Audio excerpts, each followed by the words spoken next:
Hello everyone, in this video we will be modeling and texturing the stylized grenade. I will be using Blender and InstaMAT for this, and we will cover using decals and a bit of reference layers. If you want to see the texturing part or applying decals, you can skip to the timestamp on the screen. So let's get started. Now the model is going to be fairly simple. I'm just using some basic modeling tools like extrude, bevel and loop cuts for the most part.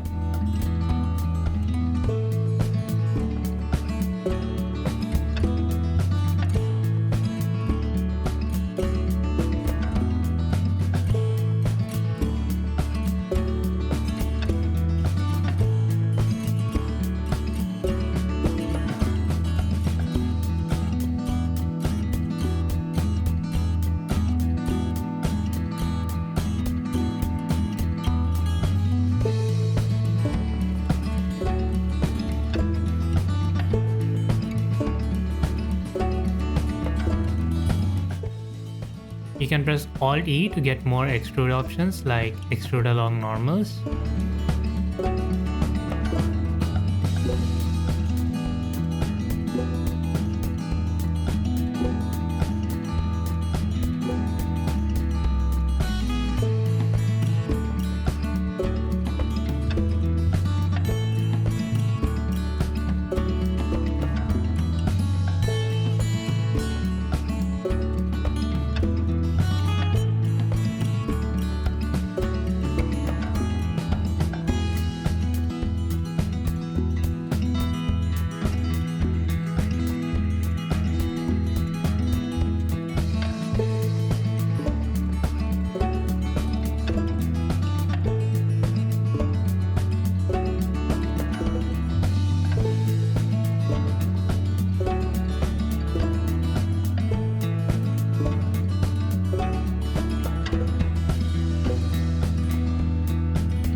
Use the mirror modifier wherever we can to make this go faster.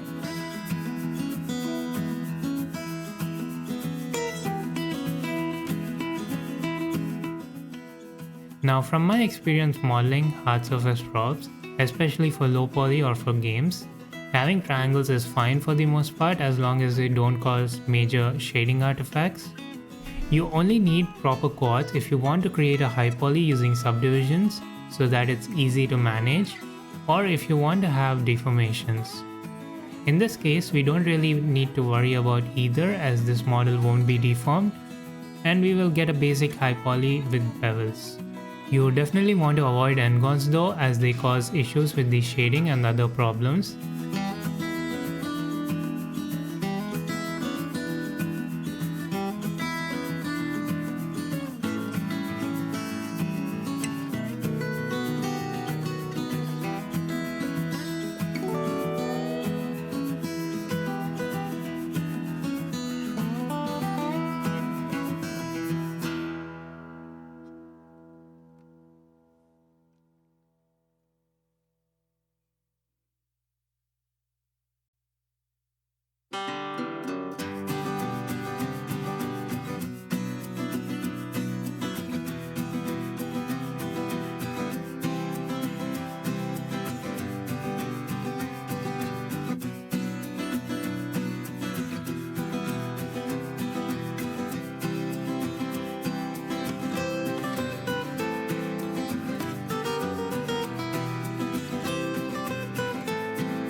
I use the Loop Tools add-on very often.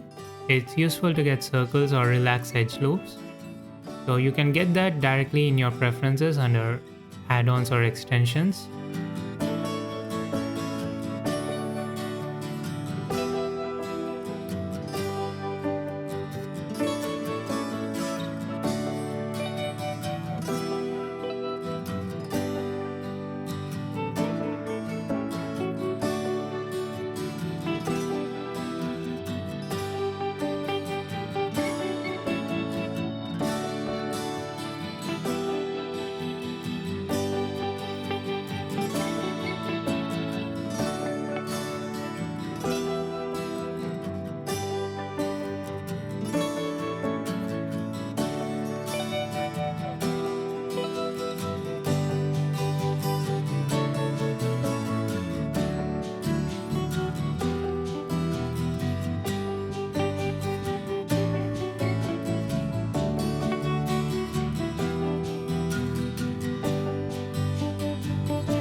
That's pretty much it for modeling.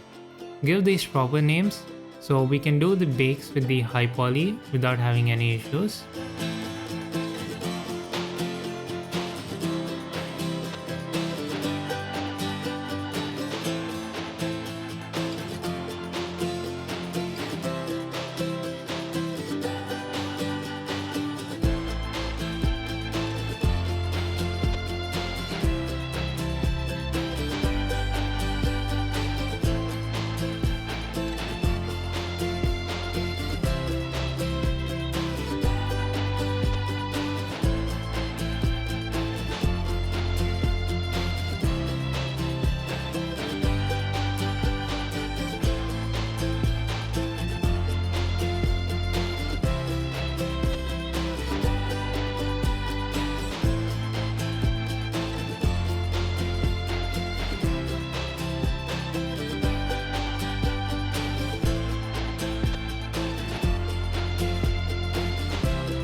Give the low poly a suffix so we can identify them in InstaMAT when baking.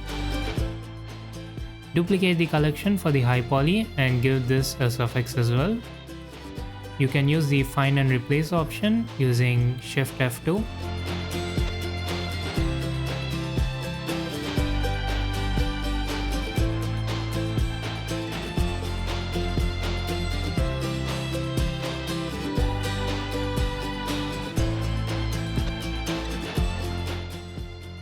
I'm giving a bevel with 3 to 4 edges on parts where we need sharpness.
You might need to clean up some unnecessary edge loops or terminate some edge loops, as they might cause shading problems if the surface is flat and the edges are too close to each other.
That's pretty much it for the high poly. Make sure to hit shade smooth on both high poly and the low poly model. Next, we can work on unwrapping the low poly. Just mark the seams. A lot of the parts for the main body, I'm just following how we would unwrap a cylinder. Again, use something like poke faces where needed to avoid endgons. And you might also need to add some supporting loops for some of the parts if they have really weird shading.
You will want to apply any modifiers before you hit unwrap so you have the proper geometry.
Once all the parts are unwrapped, we can work on laying out the UVs.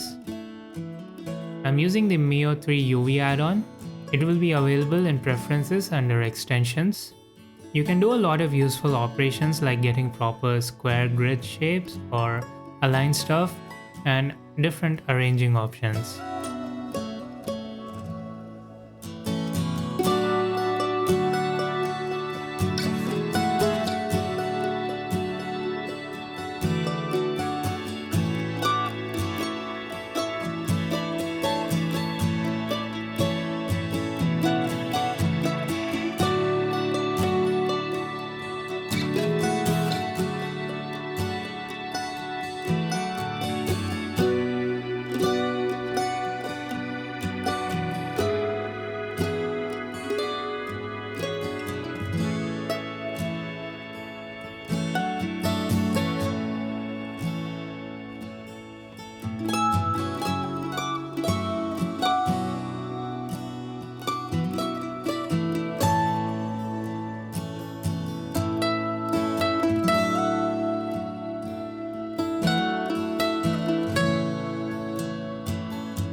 I noticed that this tiny part of the pen is taking up a lot of UV space.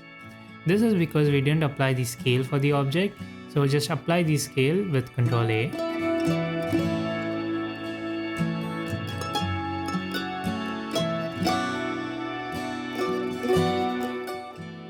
You can select everything and do an average island scale operation, and we can pack everything again. That looks much better. I'm just going to move some stuff around so we can optimize the texture space.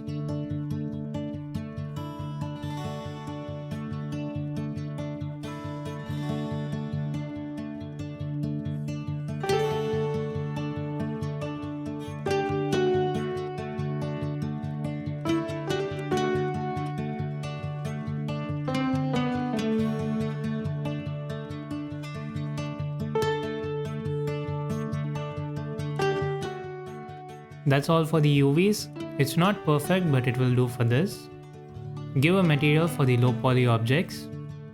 You can apply one material and hit Ctrl L with the object that you assign the material to as the active element and just link the materials.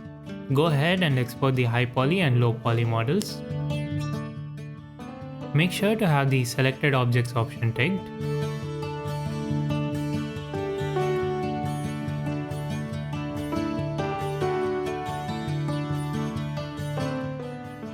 Now here in InstaMAT, create a new asset texturing project with the low poly model. You can drag and drop it from your files. There you have the project and the mesh. Now we need to bake the mesh maps. Open the mesh baking tab. Now drag and drop the high poly as the source mesh. Choose GPU as the baking engine if you have a dedicated GPU. And you can choose the resolution and super sampling for your bakes. For the targeting mode, change it to by mesh name and choose whatever suffix you gave for the low poly and high poly models. This helps avoid overlapping during the bakes. We can increase the sample count for the ambient occlusion and curvature. I'm not baking thickness as we don't need that for this material. And we do have ID maps if we need them later. So that's pretty much it. Go ahead and bake the texture maps. I did try baking earlier, so it's asking me if I want to replace it, but you shouldn't see this if you are baking it for the first time in the project. Now we have the high poly details on the low poly. There are a few artifacts here and there, but they aren't very noticeable, and they can be expected based on the amount of geometry we have for the base mesh. Add a new layer to view it in color. Now we lost the high poly details. This happened to me a couple of times, not sure whether it's some sort of a bug, but simply disconnecting and reassigning the tangent normal map should fix it.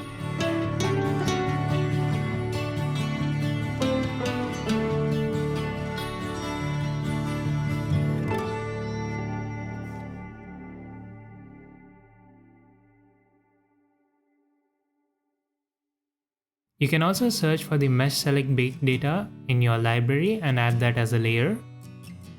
Change the mapping to UV. Go to the base color preview channel by pressing C. And you can view different maps we baked like the ID map, curvature and ambient occlusion. Delete the layer, hit M to go back to material view. Now we can get started on texturing. To begin, we will make a metal material for the body and cover that with paint. First, add a layer for the metal. Give it a slight bluish grey color. For the height, we can use the graph resources and select something like the grain noise. Adjust the values till it's barely visible.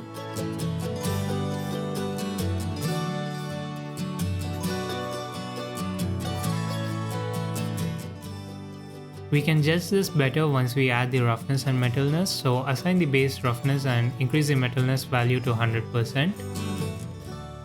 Now we can lower the noise intensity and it has a grainy metal look. Add another layer for scratches. Choose a grey color, a bit lighter than the base. Add a little bit of strength and change it to subtract as we want the scratches to dig into the surface. Choose a slightly higher roughness. Add a mask builder.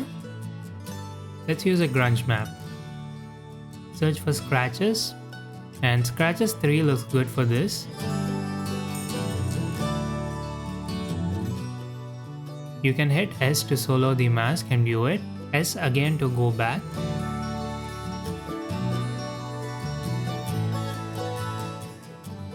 Add another layer for the wear. Again same thing, slightly darker color and set the height to subtract and give it a different roughness. Give it a mask builder and this time for the grunge choose the smudged dirt.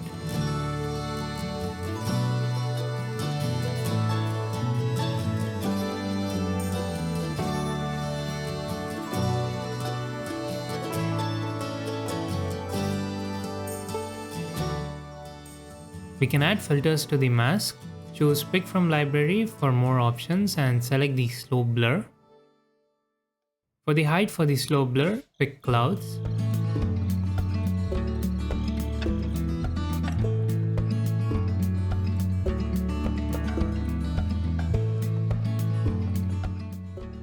For the next layer, call it Dirt. Pick a dark brown color. Add a mask builder and we can use curvature. Solo the mask and adjust the values till it's noticeable.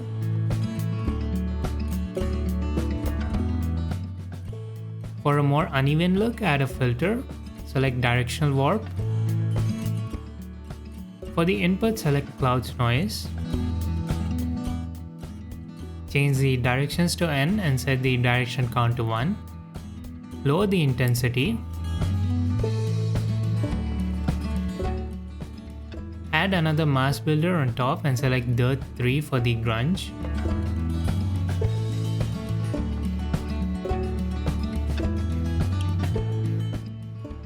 Now this is barely noticeable, but it adds to the base color. Duplicate the dirt layer, remove all the mask. Change the color slightly. Add a mesh edgeware mask. We need to invert this. Adjust the different values to get a proper look with this layer.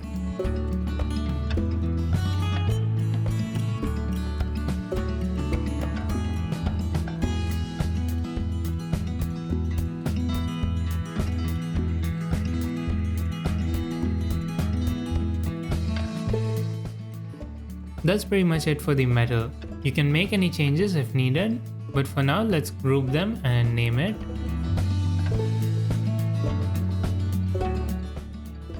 Next, let's work on the paint. Start with a base layer. Set the color.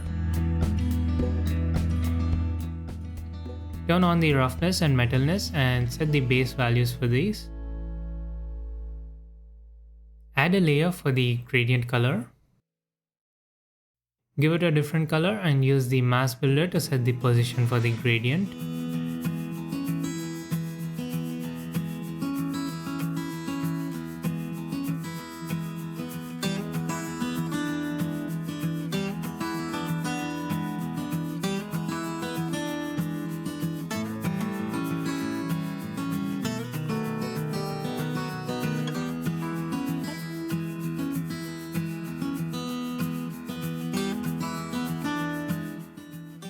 To add more colors to this, add another layer.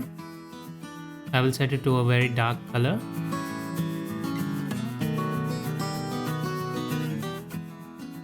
We can use a polygon mask with this to set where it will appear. You can use the move and scale tools to adjust the position and the size of the volume. Increase the counter tool so you can get another box for the bottom part. You might need to click away from the layer and select it again to see it update.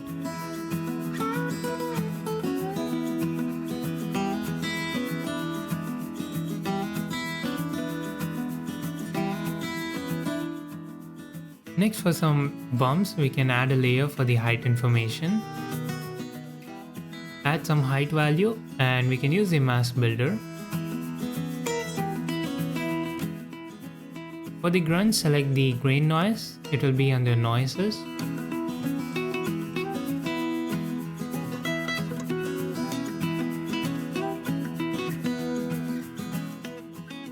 We can add another height layer for more variation in noise. This can be a bit stronger.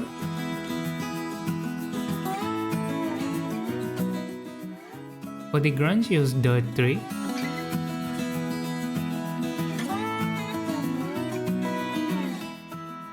Add levels to the mask to control it more.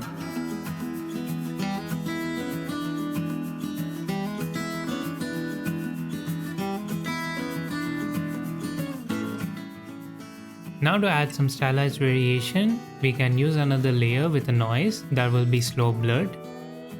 For the color, pick something dark. Set it to multiply at a low intensity.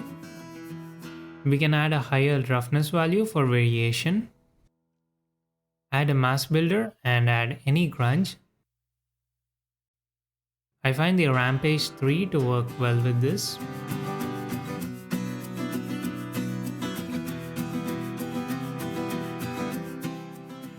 With the mask selected, add a slow blur filter.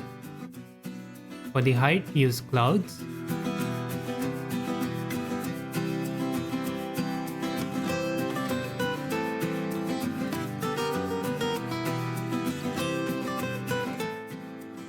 Add another layer and set the color for that.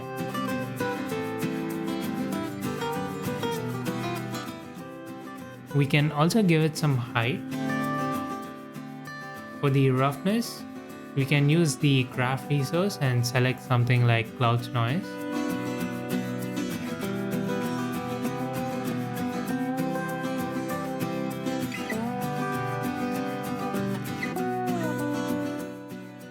Next, give it a mask builder.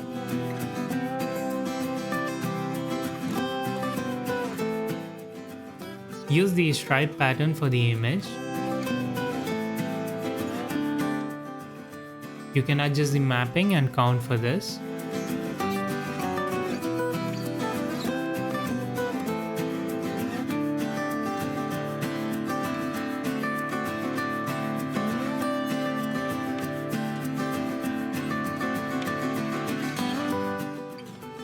Next, a polygon mask on top.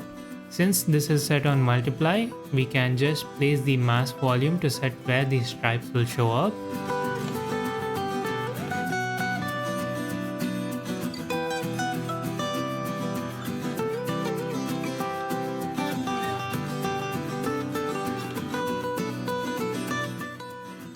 I'm using another polygon mask on top. Set it on subtract to remove these straps from the inner parts. We are doing it this way since it's harder to do this with a single polygon mask.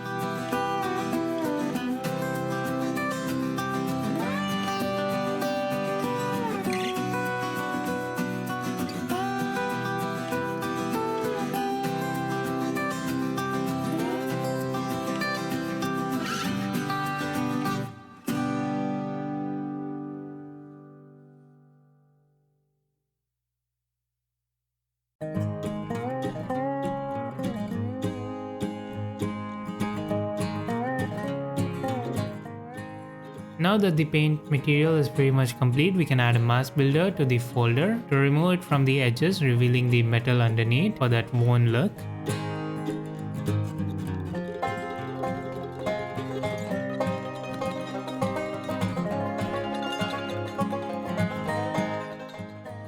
Pair the mask with a directional warp with the intensity set to something like the dense noise.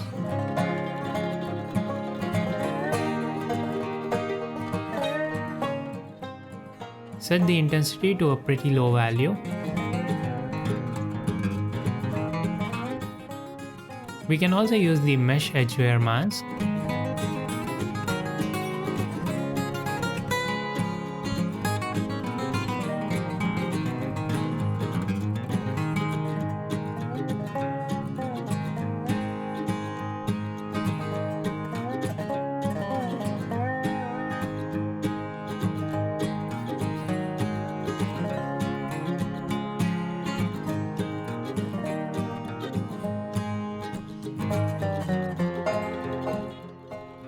That should do it for this material.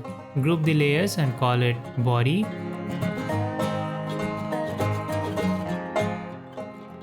Next I will create another metal material. Set the base color. Turn on the height, leave it at 0 and set the blend mode to default. This way the height information from the layers underneath will be overridden by this. Set the base roughness and metalness values. Similar to the other material, I want to do a gradient first.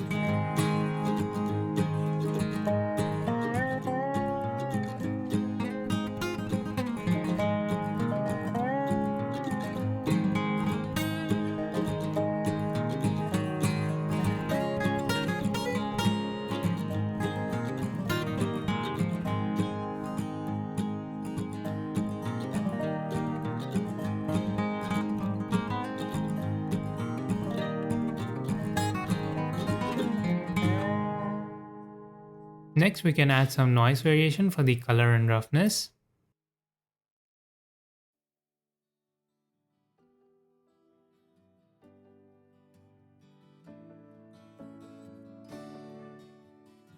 Use a mask builder with the grunge pattern. I'm using coral here.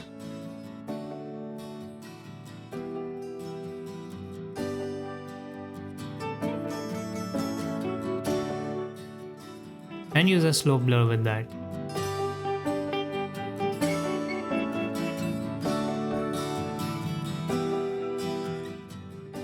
Use levels to adjust it further.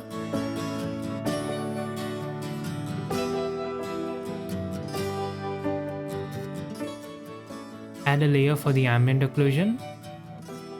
Just make it a bit darker and a higher roughness value.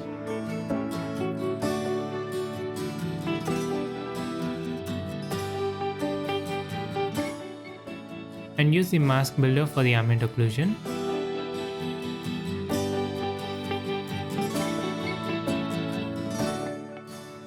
Same thing for the curvature highlights as well. Pick a brighter color and use the mask builder.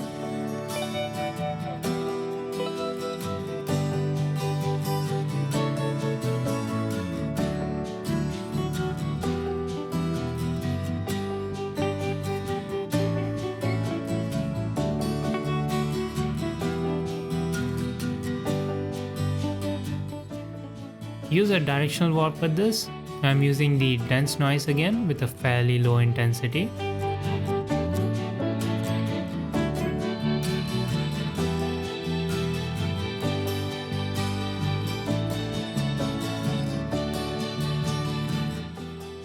I added another layer, call it shiny.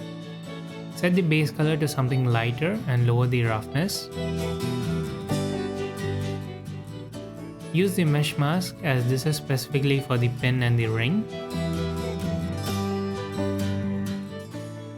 Use another mesh mask for the group as well and select the path for this material.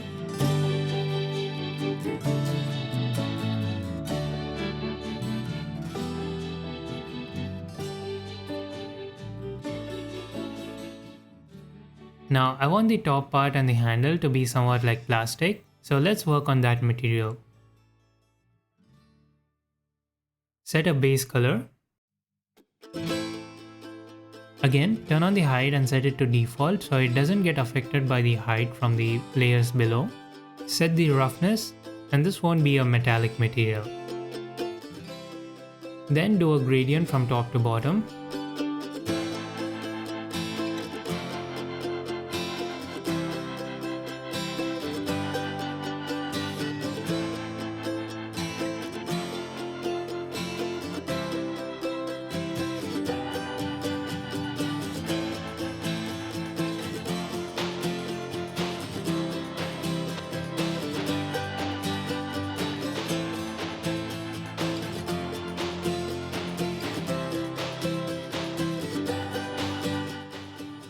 Next, add a layer for some scratches on the surface.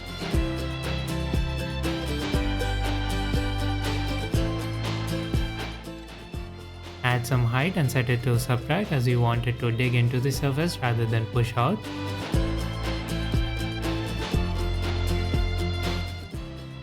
Use a mask builder and we can look for scratches 3 again for the crunch.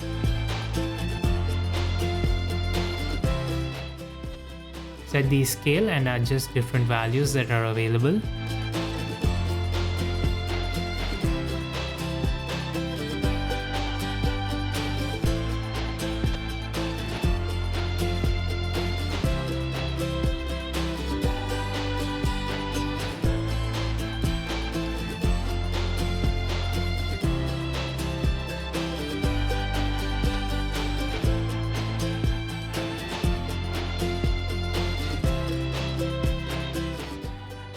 Next, add a layer for the dirt and wear on the edges.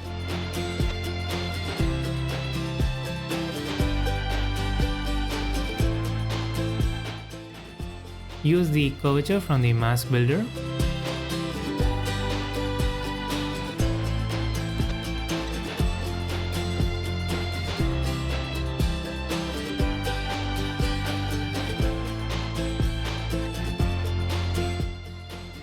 Again, we can use directional warp so that it's not too even.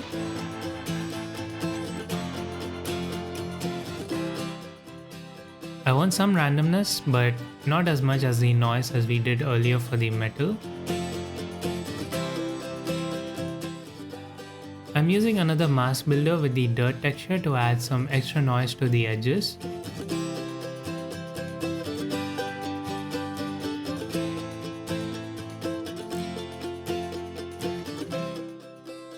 Duplicate the dirt layer. I'm using the same color value but delete all the masks. Use a mesh edgeware mask instead.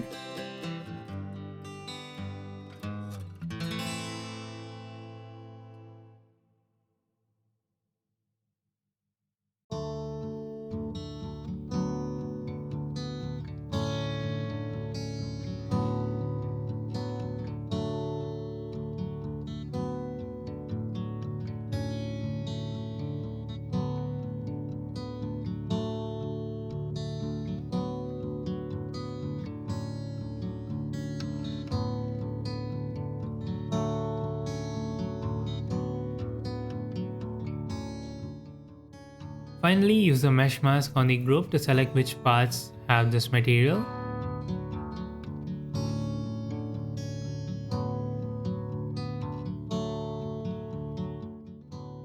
That's it for the base material for this prop.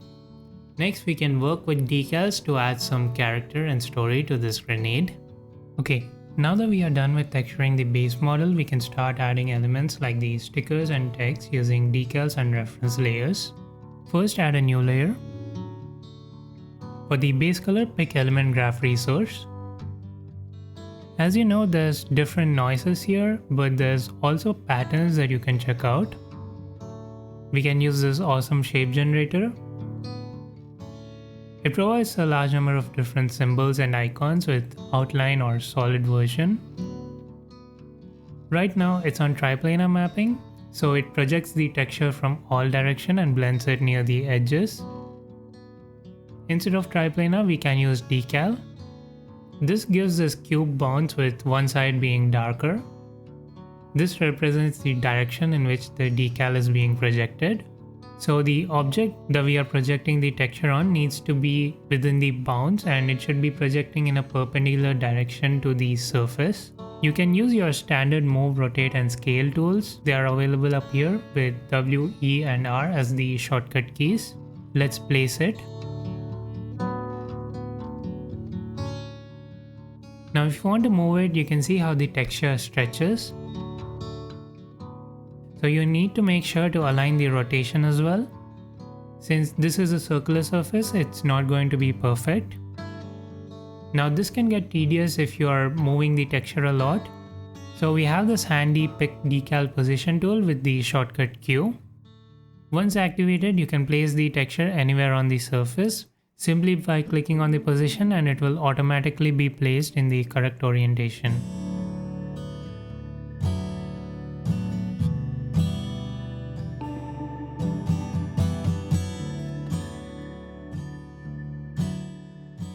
Now instead of the shape generator, I want to use text instead. You can make it to be whatever you want. You can adjust the alignment for the text. You can also adjust the size. You have a couple of options for the font available in InstaMAT. You can choose those. If you have any fonts downloaded from the internet, you can simply drag and drop the font file on the font to use it.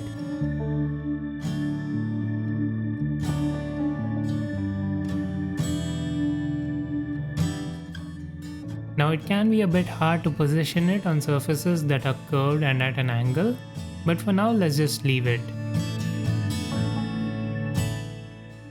The problem we will face now is that since the text is applied to the base color, adding any height would affect the entire decal area and not just the text. Same thing for the roughness and other properties as well. So it's affecting the bounds of the decal.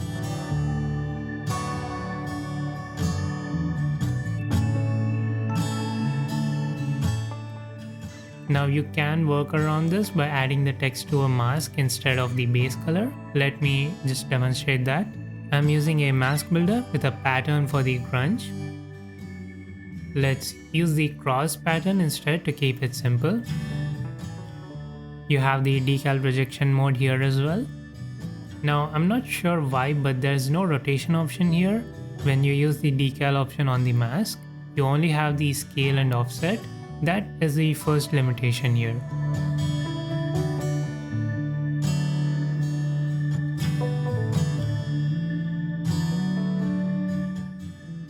But now since this is a mask, you have control over the color and other properties, and they work as expected.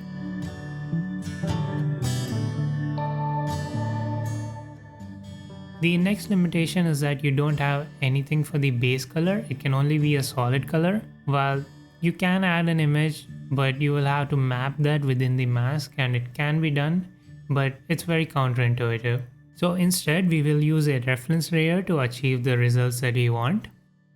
Let's actually use an image instead, but it will be a similar process if you want to use any graph resource.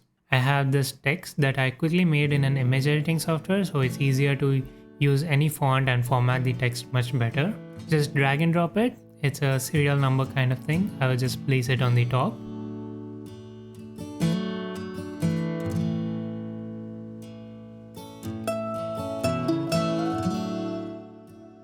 Again, you can use the decal position picker with Q.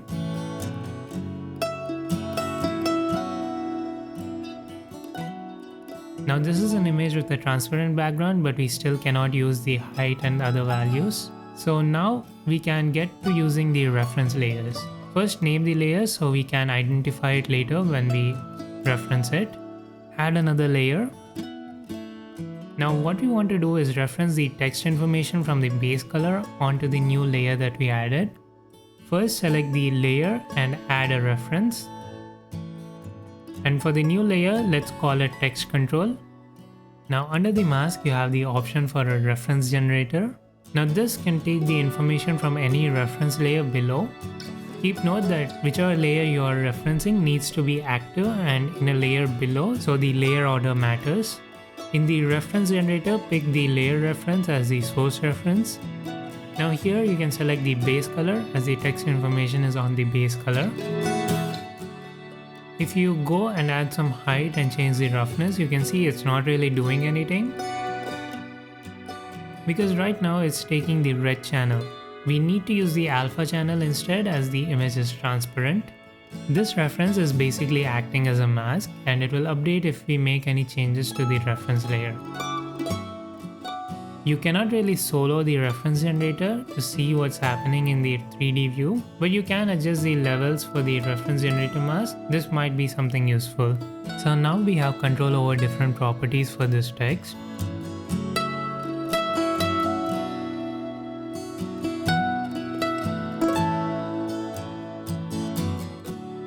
If you want to add some light scratches to the text to make it look worn out, you can do that.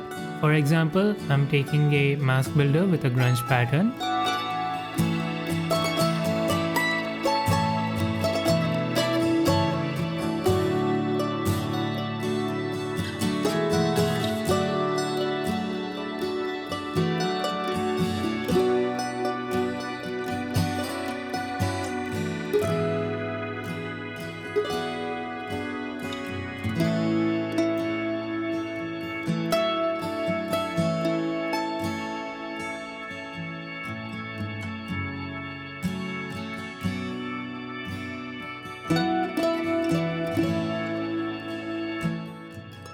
Now the problem is that we are only referencing the text and that too before we apply the mask. So the height and roughness is not taking into consideration the grunge pattern that we added.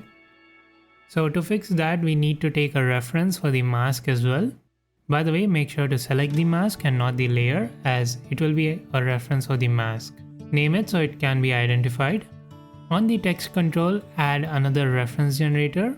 This time use the mask reference. So it will be referencing only the mask. Set it to internal mask.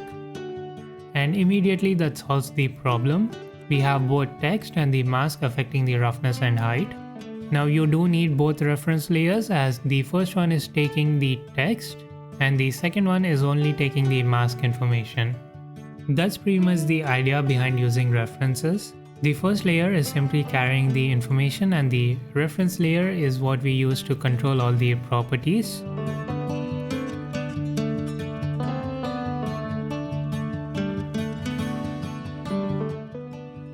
Group these and name it. Now I will quickly add another text. It will be the same method.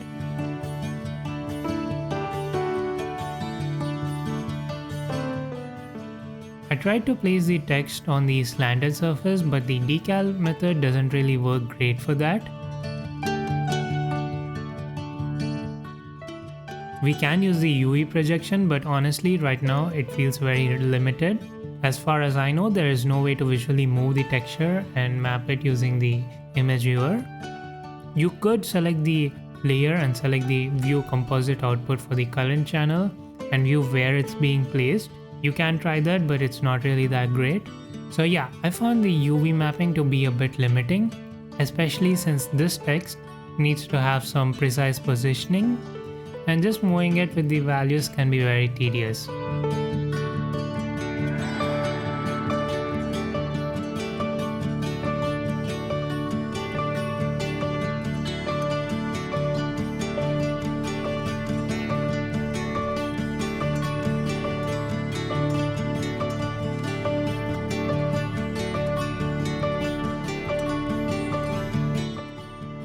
While I kinda got it close to where I wanted it, in the end I just gave up and used the decal mode and position it elsewhere.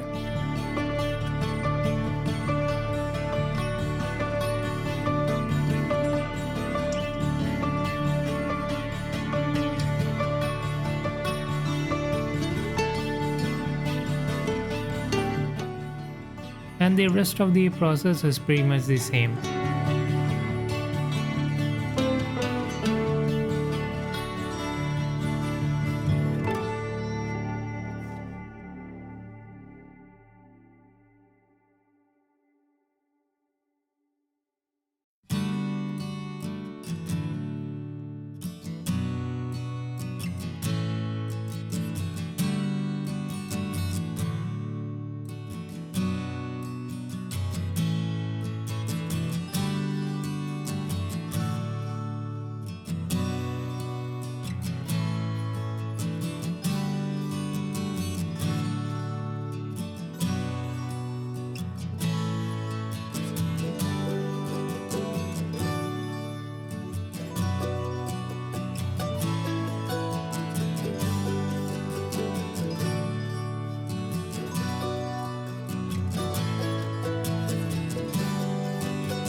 By the way, since this is acting as a mask, you can control the color of the text as well if needed.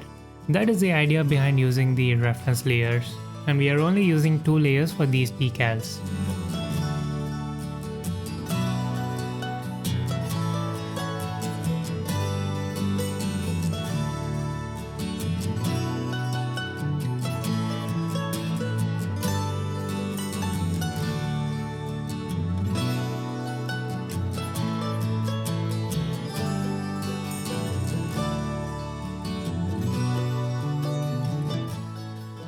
Now that we are done with the text decals, I want to do an interesting sticker in the center.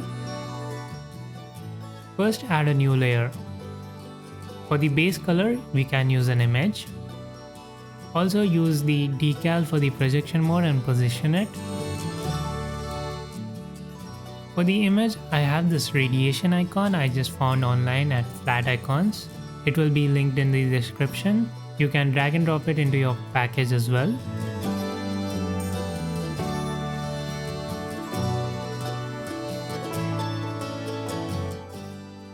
While this is good, I want to adjust the colors to match the colors on the material. Now you can use something like HSL under FX, but I don't really like using that as it can get a bit cluttered with too many adjustment layers and all. Instead of using the image directly, we can use graph resources. I will quickly create a simple node setup to control the image. So create a new element graph project. Let's call it decal for now and we can reuse it. First, add a HSL node. It's using the default image, but we want to change the image when we are using it in the layers. Right click on the node and expose input parameters. Here select image. Also select the hue, saturation and lightness controls. Now we have all these as inputs and we can change them later in the layers. I also want a brightness contrast node. Same thing, expose input parameters and select the brightness and contrast values. Finally, we want the output, so this will be the result of this. You can also add more nodes if you want. So right click and this time expose output parameters. Select the output image and hit expose. That should do it for the element graph. Make sure to save it. Going back to the asset texturing, here we can use the decal element graph instead. Now to assign the custom image, you cannot drag and drop it here as it will replace the element graph with the image. So just manually select the image. Select the current package. Since we added the image into the package, it will be there. Now you have the controls and you can adjust them.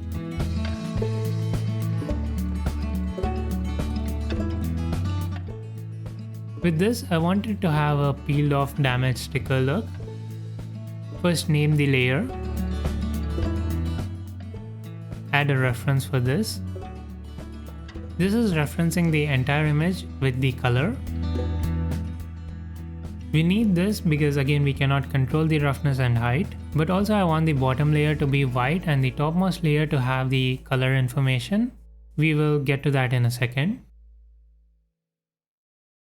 First, to get that damaged look, we can use a mask builder with some grunge. We can use multiple grunge maps here.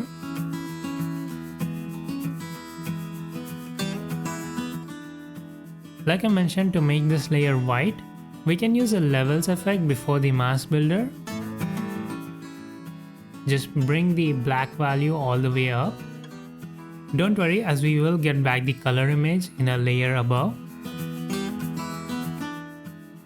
Now adjust the grunge map to get a better look for this.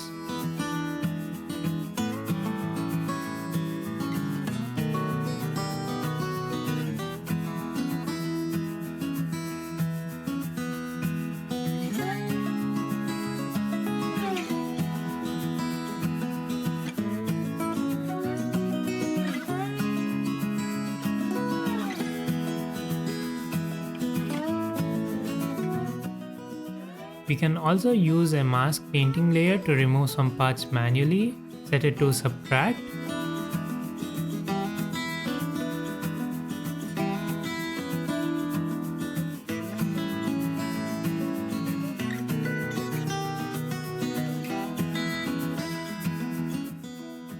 Now create a reference on top. This will be for the mask. The top reference carries the information for the mask and the bottom reference still carries all the color information.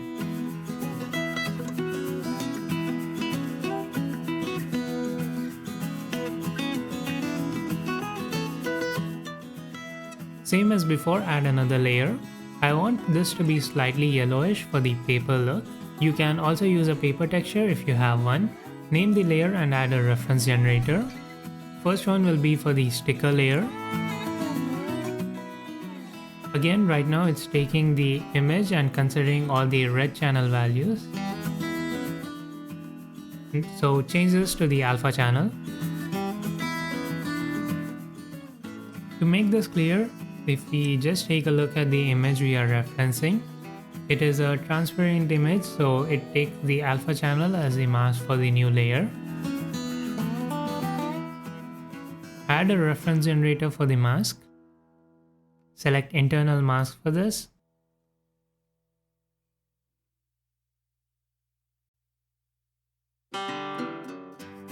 Now you can add some height. Control the roughness for the paper so it can be a higher value.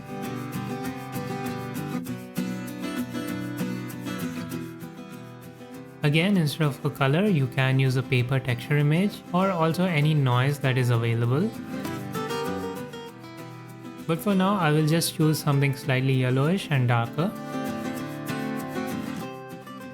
You can go back and adjust anything on the mask.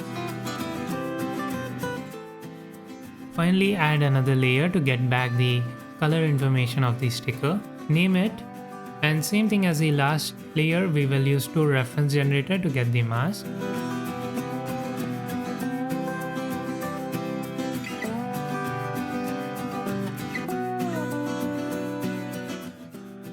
Now as you can see, we have a color, but it's just the default solid color. We want to replace that with the image using the color information from the reference. The base color itself can have the reference input, so select that. Pick the sticker as the layer reference. And also make sure to select the base color. And there we have the sticker. We can still go back and make any changes to the original image. You can play around with the levels on the mask to control the coverage of this.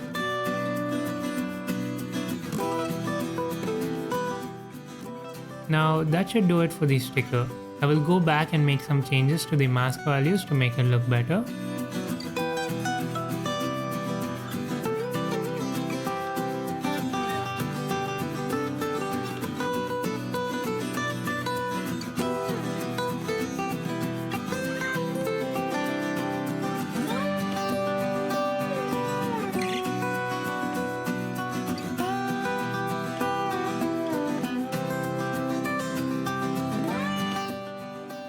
Also, since we are using a painting layer for a mask, if we move it, it won't look that good and you will have to make the changes manually, so keep that in mind.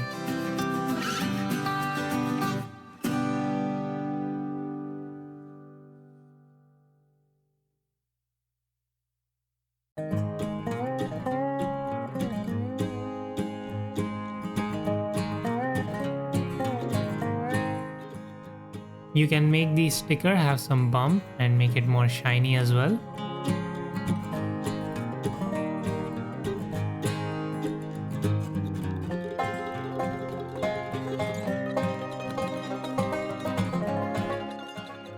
That's pretty much it for this. Obviously you can spend more time to get a more correct look. I just did it this way for the tutorial. Make sure to look at some references. And if you made it this far and found the video helpful, make sure to leave a like and subscribe. And thank you for watching.